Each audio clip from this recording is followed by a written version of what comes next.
ದೇಶಾದ್ಯಂತ ಚಿನ್ನದ ದರದ ಏರಿಕೆ ನಾಗಾಲೋಟ ಮುಂದುವರಿತಾ ಇದೆ. ಇತಿಹಾಸದಲ್ಲಿ ಅತಿ ಹೆಚ್ಚು ದರ ಏರಿಕೆ ಕಂಡಿದ್ದು ಸದ್ಯ ಚಿನ್ನದ ಬೆಲೆ ಇಳಿಯುವ ಯಾವ ಲಕ್ಷಣಗಳು ಕೂಡ ಕಾಣ್ತಾ ಇಲ್ಲ. ಈ ಮಧ್ಯೆ ಚಿನ್ನ ಖರೀದಿ ಪ್ಲಾನ್ನಲ್ಲಿದ್ದವರಿಗೆ ಮತ್ತೊಂದು ಶಾಕಿಂಗ್ ನ್ಯೂಸ್ ಹೊರಬಿದ್ದಿದ್ದು, ಮದುವೆ ಪ್ಲಾನ್ನಲ್ಲಿದ್ದಂಥವ್ರಿಗೆ ಚಿನ್ನ ಖರೀದಿ ಮಾಡಲೇಬೇಕು, ಮದುವೆ ಅಂದಮೇಲೆ ಸ್ವಲ್ಪ ಆದರೂ ಮಾಡಬೇಕಾಗತ್ತೆ, ಅವರು ಇನ್ನು ಮುಂದೆ ಹೇಗಪ್ಪ ಚಿನ್ನ ಖರೀದಿ ಮಾಡೋದು ಅಂತ ತಲೆ ಮೇಲೆ ಕೈ ಹೊತ್ಕೊಳ್ಳುವಂತಹ ಪರಿಸ್ಥಿತಿ. ಯಾಕೆ ಹೀಗಾಗ್ತಾ ಇದೆ ಅಂತ ನೋಡೋಣ ಬನ್ನಿ. ಚಿನ್ನ ಖರೀದಿಯ ಪ್ಲಾನ್ನಲ್ಲಿದ್ದವರಿಗೆ ಶಾಕ್. ಸದ್ಯಕ್ಕೆ ಇಳಿಯಲ್ಲ ಬಂಗಾರದ ದರ. 3-4 ತಿಂಗಳಲ್ಲಿ ಗ್ರಾಮ್ಗೆ 14,000 ಮುಟ್ಟಲಿದೆಯಂತೆ. ದಿನೇ ದಿನೇ ಚಿನ್ನದ ಬೆಲೆ ಏರಿಕೆ ಕಾಣ್ತಿದೆ. ಬಂಗಾರ ಬಲು ಭಾರವಾದರೂ ಖರೀದಿಸೋರ ಸಂಖ್ಯೆ ಮಾತ್ರ ಕಡಿಮೆ ಆಗ್ತಿಲ್ಲ. 2025ರ ಅಂತ್ಯಕ್ಕೆ ಚಿನ್ನ ದಾಖಲೆಯ ಏರಿಕೆ ಕಂಡಿದ್ದು, ಈ ದಾಖಲೆ ದರ ಇನ್ನಷ್ಟು ಗಗನಕ್ಕೇರುವ ಸಾಧ್ಯತೆ ಇದೆ. ಹೌದು, ದೇಶದಾದ್ಯಂತ ಕಳೆದ 1-1.5 ವರ್ಷದಿಂದ ಚಿನ್ನದ ದರ ಏರಿಕೆ ಮುನ್ನುಗ್ಗಿ ಹೋಗ್ತಾ ಇದೆ. ಅಷ್ಟೇ ಅಲ್ಲ, ಈ ಹಿಂದೆ ಎಂದೂ ಕಂಡಿರದಂತಹ ದರಕ್ಕೆ ತಲುಪಿದ್ದು ಗ್ರಾಮ್ ಚಿನ್ನ ಕೊಳ್ಳುವುದಕ್ಕೂ ಕೂಡ 10 ಬಾರಿ ಯೋಚಿಸುವಂತಾಗಿದೆ. ಅದರಲ್ಲೂ ಭಾರತೀಯರ ಪಾಲಿಗೆ ಚಿನ್ನದ ಆಭರಣಗಳು ಒಂದು ಸಂಪ್ರದಾಯ. ಪ್ರತಿ ಮದುವೆಯಲ್ಲೂ ಹಲವು ಕುಟುಂಬಗಳು ಸಾಲ ಮಾಡಿಯಾದರೂ ಕೂಡ ಚಿನ್ನವನ್ನು ಹಾಕಿ ಕಾರ್ಯಕ್ರಮವನ್ನು ನೆರವೇರಿಸಿಕೊಡ್ತಾರೆ.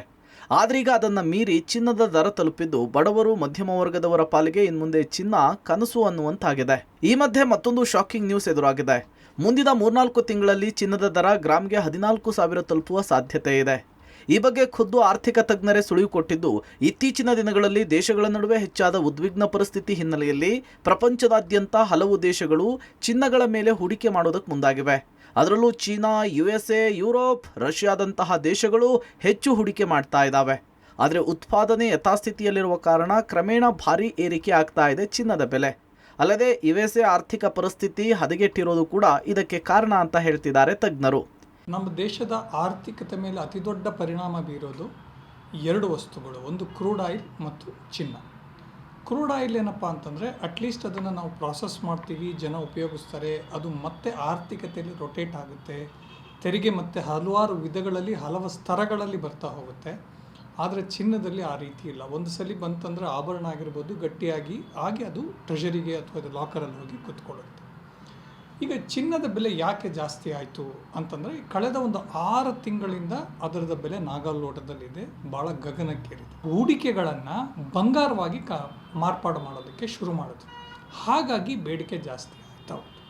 ಇನ್ನು ನಮ್ಮಲ್ಲಿ ಏನಾಯ್ತಪ್ಪ ಅಂತಂದರೆ, ನಾವು ರಿಸರ್ವ್ ಬ್ಯಾಂಕ್ ಕೂಡ ಚಿನ್ನವನ್ನು ಜಾಸ್ತಿ ಖರೀದಿ ಮಾಡ್ತಾ ಹೋಯಿತು ಅದನ್ನು ಸ್ಟಾಕ್ ಮಾಡೋದಕ್ಕೆ. ಇನ್ನೊಂದು ನಮ್ಮಲ್ಲಿ ಏನಪ್ಪ ಅಂತಂದರೆ, ಚಿನ್ನ ತೆಗೆದುಕೊಳ್ಳೋದು ಒಂದು ಸಂಪ್ರದಾಯದ ಅವಿಭಾಜ್ಯ ಅಂಗ. ಮದುವೆ, ಮುಂಜಿ, ನಾಮಕರಣ, ಆ ಥರ ಹಲವಾರು ಕಾರ್ಯಕ್ರಮಗಳಿಗೆ ನಾವು ಚಿನ್ನವನ್ನು ಖರೀದಿ ಮಾಡ್ತೀವಿ. ಇಲ್ಲಿ ನಮಗೆ ರೇಟಿನ ಬಗ್ಗೆ ಗೊಂದಲ ಇರೋದಿಲ್ಲ. ಅದು ಎಷ್ಟೇ ಆದರೂ ನಾವು ಕಡಿಮೆ ತೆಗೆದುಕೊಳ್ಬೋದು. ಈಗ ರೇಟ್ ಕಡಿಮೆ ಇದ್ದಾಗ 100 ಗ್ರಾಮ್ ತೆಗೆದುಕೊಳ್ತೀನಿ ಅಂದಾಗ, ಜಾಸ್ತಿ ಆದಾಗ 60 ಗ್ರಾಮ್ ತೊಗೋತೀನಿ, 80 ಗ್ರಾಮ್ ತೊಗೋತೀನಿ, ಬಟ್ ಚಿನ್ನವನ್ನು ತೆಗೆದುಕೊಳ್ತೀನಿ.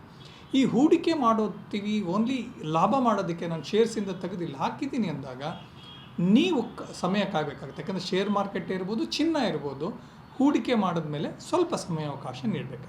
ಇನ್ನು ಈ ದರ ಸದ್ಯಕ್ಕಿಳಿಯುವ ಯಾವ ಲಕ್ಷಣಗಳು ಕೂಡ ಇಲ್ಲ ಅನ್ನುವ ವಿಚಾರ ಆರ್ಥಿಕ ತಜ್ಞರು ವ್ಯಕ್ತಪಡಿಸುತ್ತಿದ್ದಾರೆ. ಮುಂದಿನ ಮಾರ್ಚ್ ಏಪ್ರಿಲ್ ವೇಳೆಗೆ ಈ ದರ 14,000ಕ್ಕೆ ತಲುಪುವ ಸಾಧ್ಯತೆ ಇದೆಯಂತೆ. ಅಷ್ಟೇ ಅಲ್ಲ, ಆನಂತರವೂ ಕೂಡ ಇನ್ನೂ ಹೆಚ್ಚು ತಲುಪಿದ್ರೂ ಆಶ್ಚರ್ಯ ಪಡಬೇಕಿಲ್ಲ. ಹೀಗಾಗಿ ಮುಂದಿನ ದಿನಗಳಲ್ಲಿ ಕೇವಲ ದೇಶದಾದ್ಯಂತ ಮಾತ್ರವಲ್ಲದೆ ಪ್ರಪಂಚದಾದ್ಯಂತ ಚಿನ್ನ ಖರೀದಿ ಸಾಮಾನ್ಯ ಜನತೆಗೆ ಅಥವಾ ಮಧ್ಯಮ ವರ್ಗಕ್ಕೆ ಕಷ್ಟವಾಗುವ ಸಾಧ್ಯತೆಯೇ ಹೆಚ್ಚಿದೆ. ನಮ್ಮ ನಿರೀಕ್ಷೆ ಏನಪ್ಪ ಅಂತಂದರೆ, ಮೊದಲನೇದಾಗಿ ಯುರೋಪ್ ಮತ್ತು ಅಮೇರಿಕಾದಲ್ಲಿ ಆರ್ಥಿಕತೆ ದಿವಾಳಿತನ ಇದೆ. ಬೇರೆ ಯಾವ ರಾಷ್ಟ್ರಗಳ ಆರ್ಥಿಕತೆಯೂ ಕರೋನಾ ನಂತರ ಚೇತರಿಸ್ಕೊಂಡಿಲ್ಲ. ಇನ್ನು ಈ ಇಸ್ರೇಲ್ ಯುದ್ಧ ಇರ್ಬೋದು, ಯುಕ್ರೇನ್ ವಾರ್ ಇರ್ಬೋದು, ಇರಾನ್ ಸಮಸ್ಯೆ ಇರ್ಬೋದು, ಹೊಸದಾಗಿ ಅಫ್ಘಾನಿಸ್ತಾನ್ ಮತ್ತು ಪಾಕಿಸ್ತಾನದ ಯುದ್ಧ ಇರ್ಬೋದು, ಹೀಗೆ ಎಲ್ಲ ಕಡೆ ಅಶಾಂತಿ ಇರೋದಕ್ಕೆ ಶೇರು ಮಾರುಕಟ್ಟೆಗಳು ಏನು ಒಂದು ಶಾರ್ಟ್ ಟೈಮಲ್ಲಿ ಏರಿಕೆ ಕಂಡರೂ ಕೂಡ ಲಾಂಗ್ ಟರ್ಮಲ್ಲಿ ಬೀಳುತ್ತೆ ಅಂತ ನಮ್ಮ ಎಕ್ಸ್ಪೆಕ್ಟೇಷನ್ ಇದೆ. ಹಾಗಾಗಿ ಮುಂದಿನ ಮಾರ್ಚ್ಗೆ ಇದು ಒಂದು ಜಸ್ಟ್ ಊಹೆ ಅಷ್ಟೇ, ಒಂದು ಅಸಂಪ್ಷನ್ ಅಷ್ಟೇ, 14,000ಕ್ಕೆ ಹೋಗಿ ನಿಲ್ಲುತ್ತೆ ಅಂತ ಒಂದು ನಿರೀಕ್ಷೆ ಇದೆ. ಹಾಗಾಗಿ ಚಿನ್ನದ ಬೆಲೆ ಯಾವುದೇ ಕಾರಣಕ್ಕೂ ಕಡಿಮೆ ಆಗಲ್ಲ, ಜಾಸ್ತಿ ಆಗುತ್ತೆ. ಒಟ್ಟಾರೆ ಚಿನ್ನ ಇನ್ನು ಮುಂದೆ ಬಲು ಭಾರ. ಮದುವೆ, ಶುಭ ಸಮಾರಂಭಗಳಿಗೆ ಖರೀದಿ ಮಾಡುವರ ಪರಿಸ್ಥಿತಿ ಅಂತೂ ಆ ದೇವರಿಗೆ ಪ್ರೀತಿ ಎನ್ನುವಂತಾಗಿದೆ. Raghu Mariswamy, metro bureau, public TV, Bengaluru.